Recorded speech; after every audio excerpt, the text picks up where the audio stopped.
大家好，我是卫福部新营医院急诊科主治医师吴家荣医师。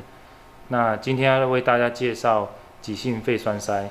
那急性肺栓塞的症状非常的多，那包括咳嗽、咳血、那呼吸急促、胸闷、胸痛等。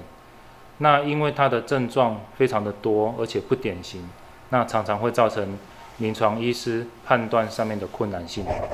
那这个疾病呢，它的死亡率大概有30%到50%，所以称它为隐形杀手也不为过。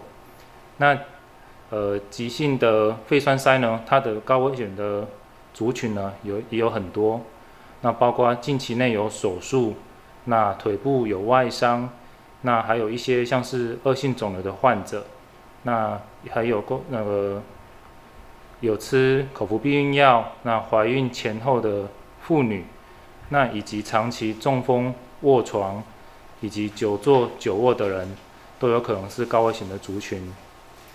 那要如何避免如何避免这个疾病呢？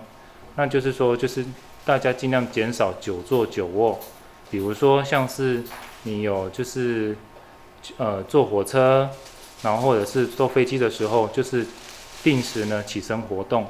那开刀的患者呢，开刀后呢，尽早就是下床活动这样子。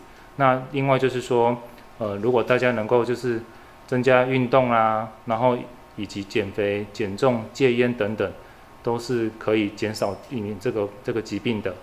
谢谢大家。